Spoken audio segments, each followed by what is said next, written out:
Ito po yung pang-anim na 8 Elite smartphone po na nagamit ko. At I think ito na rin po ang number 1 kung murang 8 Elite smartphone po ang hinahanap natin. Especially po pang gaming. Hey guys, nasa limang smartphone na nga po yung nagamit natin na merong 8 Elite na processor. At ito po yung pang-anim ngayon. Pinakauna po si OnePlus Ace 5 Pro na talaga naman napakaganda po ng overall na specs. Almost perfect po ang OnePlus Ace 5 Pro para sa akin. Dahil sa napakagandang UI, napakagandang camera, magandang build quality, at napakalakas nga po ng processor. Ang problema lang po ng OnePlus Ace 5 Pro, isa po siya sa merong pinaka mainit po na thermal nung nagamit ko nga po yung smartphone na yan. Pangalawang 8 Elite po na nagamit ko si iQOO Neo 10 Pro Plus. Okay po yung kanyang overall specs. Naiba lang po sa kanyang build quality. Di naka-plastic frame po siya at plastic back lang. Hindi naman issue yan guys para sa akin. Pero kung gusto nyo nga po na mas premium na smartphone, yun po guys yung makukuha natin sa may OnePlus Ace 5 Pro. Kaso medyo mainit nga po yung smartphone na yon. At yan naman guys yung maganda kay iQOO. Dahil nga po mas malamig yung kanyang thermal compare po kay OnePlus. Pangatlo na gamit ko po si Realme GT7 Pro. Isa rin po yan sa may almost perfect na 8 Elite na nagamit ko guys.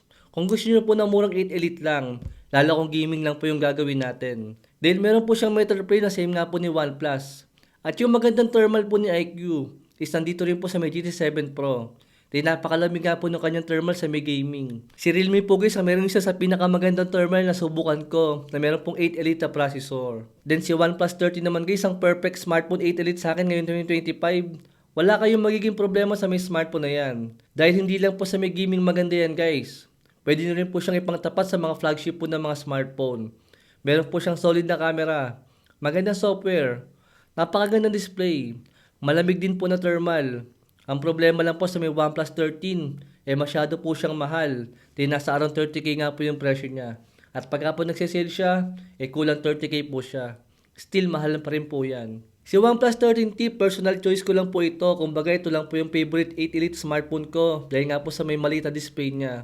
Ang problema lang din po, medyo mahal din po yung kanyang presyo. Yan po guys yung limang smartphone na gamit ko na meron pong 8 Elite na processor. Siguro maisip nyo lagi na lang pinakamaganda, lagi na lang pinakamalakas, lahat na lang napakamura.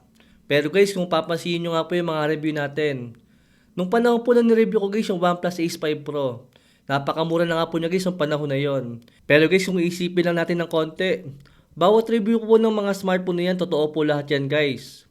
Nung re-review ko po yung OnePlus Ace 5 Pro, napakamura na nga po ng presyo niya nung panahon na yon.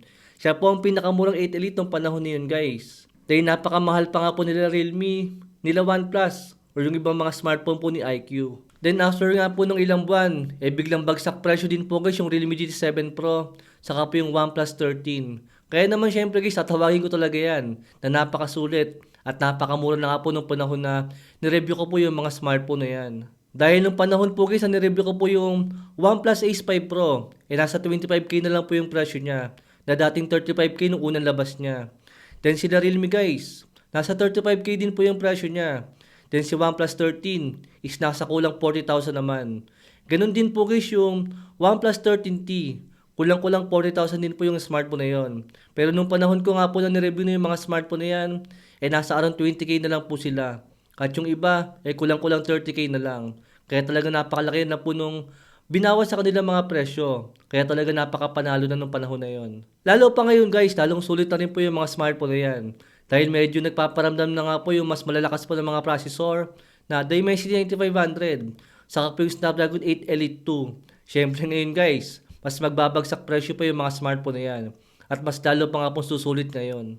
Ngayon guys, ito lang po yung main point ang sinasabi ko. Kung bibili lang din kayo ng 8 Elite na smartphone na merong metal frame, yung 5G na mobile dito na nasa OnePlus. Tapos gusto nyo rin po ng malamig na thermal na nasa iQOO saka nasa Realme. Then almost perfect na display na nasa OnePlus 13. Yung parang slightly naka-curved display pero flat display pa rin po siya. Kaso sana sa mas murang presyo. At nagkataon guys, nandito na nga rin po sa atin ang Realme GT7 Pro Racing Edition naman. Sigurado magugustuhan nyo to ngayon. Dating nasa kulang 30k din po yung presyo ng smartphone na to. At ngayon nga po, as of recording this video, nagre-range na lang po siya ng around 20k to 25k. Depende po kung saan nyo pa mabibili yung smartphone na yan. Pero nung nabili ko nga po yung smartphone na yan guys, nasa 21k lang po siya. Kaya I think napakapanalo po nun. Lalo kung sa sale nga po natin mabibili yan. Alam po natin pagka po naka-metal frame, saan na nga po natin malakas po yan mag-init. Pero ibang usapan po dito kay Realme. Dahil malamig po yung kanyang thermal. At napakaganda nga po yan guys kung murang 8 Elite ang hinahanap natin. Lalo kung pang gaming at gusto nyo po ng walang overheat. Ito po yung resulta ng isang oras sa benchmark stress test sa kanya. Grabe, hindi po siya nag-overheat.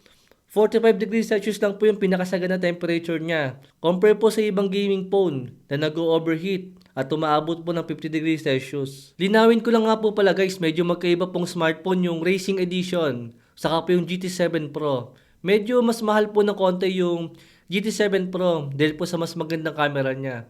Din itong Racing Edition, mas nakapokus po siya sa may gaming ngayon. Kaya nga po, mas naging mura siya. Lamang po sa may camera ang Pro version. Dahil meron nga po siyang additional na 50 megapixel na telephoto lens. Habang wala nga po dito sa may Racing Edition. I think hindi naman na big deal yan. Lalo kung gaming naman ang focus natin. Saka mas mura pa nga po yung kanyang presyo nitong Racing Edition.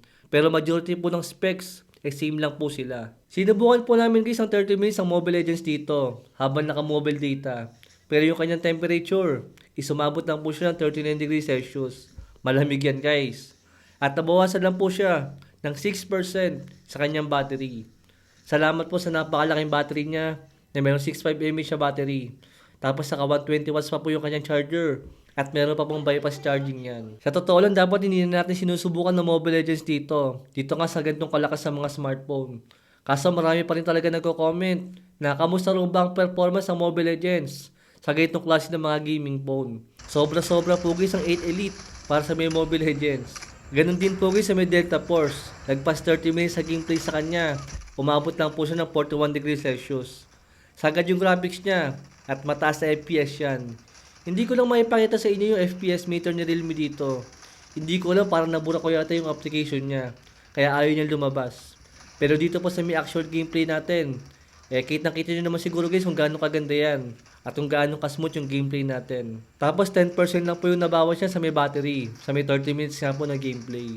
Itong display niya, hindi naman siya sobrang ka-level ng OnePlus 13 pagdating nga sa may specs ng display. Sadya nandito lang po guys yung slightly curved display niya. At malakas maka-premium to guys. Lalo kung mahahawakan nyo nga po yan. Naka 6.78 inches siya na merong LTPO AMOLED display. HDR10 pa sa display. Dolby Vision. 1.5K resolution. Hindi ko lang sure kung meron siyang crystal shield protection dito. Sa camera naman naka Sony IMX896 po siya na sensor. Dito guys maganda rin po yung camera ni Realme. Malinaw po siya at color accurate. Hindi kayo makukulangan sa kanya.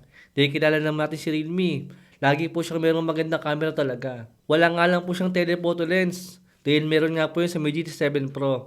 Kasi medyo mas mahal nga po yun ng konti. Compare po sa may Racing Edition. Tapos may video quality niya. Wala po siyang 4K video sa may front selfie camera niya. At lilinawin ko lang din po pala guys. China version po ito. Itong Pro version po ng Realme GT7. At meron po itong 5G na mobile data. Kaya hindi po tayo kakabahan sa kanya. Ito pa pala isang pruweba na maganda talaga yung thermal na Realme.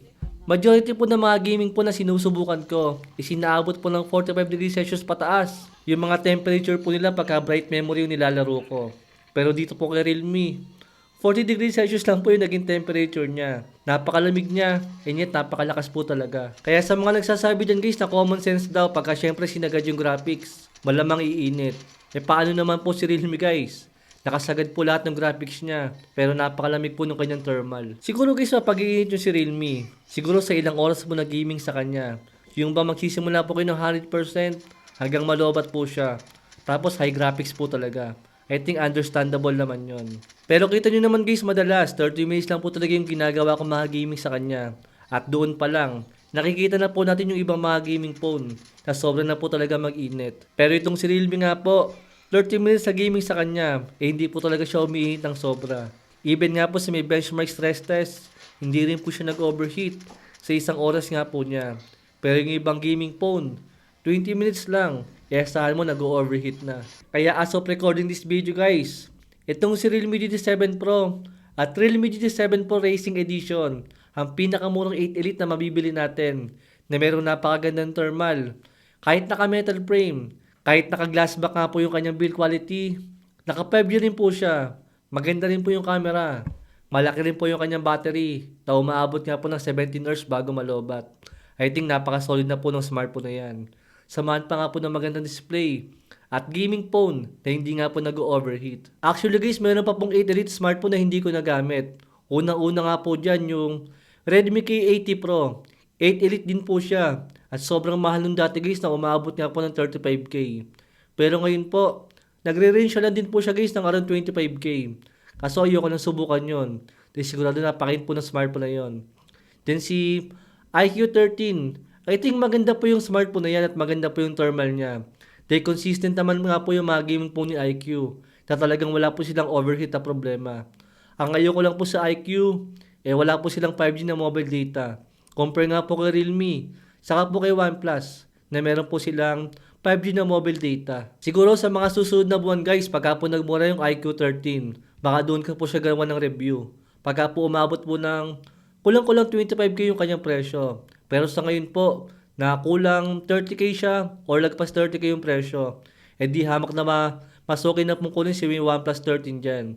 Compare nga po sa may iQ13. Pero kung magmumura pa yung iQ13 ng kulang 25k, I think doon guys, marerecommend ko na po yung smartphone na yun para sa inyo. Pero sa ngayon po, itong Realme G7 po Racing Edition, ang number 1 8 Elite para sa akin as of September 2025. Pero tingnan na lang po natin guys sa may susunod na buwan kung meron pong bagong lalabas sa smartphone na merong 8 Elite na processor na kaya pong talunin si Realme G7 po Racing Edition. In terms po sa kanyang thermal, saka po sa kanyang presyo. Dahil kung gusto nyo nga po guys ang 8 Elite smartphone na hindi lang po nakapokus sa may gaming, yung lahat po ng specs niya ay panalo. OnePlus 13 na yun guys. May link po tayo ng video na yan guys kung gusto nyo nga po makita yung review natin. Mahal lang po siya ng konti kay Realme, pero grabe guys yung specs na makukuha natin. Meron po tayong link din po guys ng Realme dyan sa may comment section. Thanks for watching.